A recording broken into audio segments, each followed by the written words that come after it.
জয় শ্রীরাম। আজি বিজনীত আমি দেখা পালোঁ বিজনী অক্সিগুড়ির ভাওরাগুড়িত এটা জেহাদি ওলাইছে। আমি জেহাদি এই কারণে কৈ আছোঁ, আমার ইয়াতে তথ্য আছে। আমি আজি বিজনী থানাত এখন এজাহার দিলোঁ। মুস্তাফিজুর রহমান নামে এজন জেহাদিয়ে এটা রিলছত, ইনষ্টাগ্ৰামৰ জৰিয়তে এটা ৰিলছত সি কমেণ্ট কৰিছে আই লাভ ইউ পাকিস্তান। যিটো সময়ত আমাৰ হিন্দু ২৭জন মানুহ হত্যা কৰিল জম্মু কাশ্মীৰত, এইটো সময়ত ইছলামিক জেহাদিয়ে, পাকিস্তানৰ সমৰ্থক জেহাদিয়ে যেতিয়া হত্যা কৰিল, এইটো সময়ত সি লিখিছে আই লাভ ইউ পাকিস্তান। এইবিলাকক কৰায়ত্ব কৰিব লাগে আৰু কঠোৰতম শাস্তি দিব লাগে। আমি প্ৰশাসনক অনুৰোধ জনাইছোঁ, ইমিডিয়েটলি একশ্যন ল'ব লাগে। আজি আমি বিজনী থানাত এখন এজাহাৰ দাখিল কৰোঁ ৰাষ্ট্ৰীয় বজৰং দলৰ পৰা, আৰু এজাহাৰৰ ভিত্তিত যদি পুলিচে একশ্যন লয় তেনেহ'লে ভাল, আৰু যদি পুলিচে একশ্যন ল'ব নোৱাৰে আমি ৰাষ্ট্ৰীয় বজৰং দলে একশ্যন ল'ম।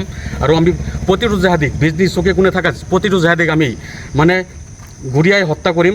আৰু ৰাষ্ট্ৰীয় বজৰং দলে যদি হাতত অস্ত্ৰ তুলি লয় তেনেহ'লে ৰাষ্ট্ৰীয় বজৰং দলক কোনেও ৰখিব নোৱাৰে। আৰু ৰাষ্ট্ৰীয় বজৰং দলে আইনক সন্মান কৰে। সেইকাৰণে আমি এজাহাৰ দাখিল কৰিছোঁ। ইমিডিয়েটলি জেহাদিটোক এৰেষ্ট কৰিব লাগে, আৰু এনেকুৱা জেহাদিৰ কাৰণে অসম আৰু ভাৰতবৰ্ষ সুৰক্ষিত নহয় বুলি আমি ভাবোঁ।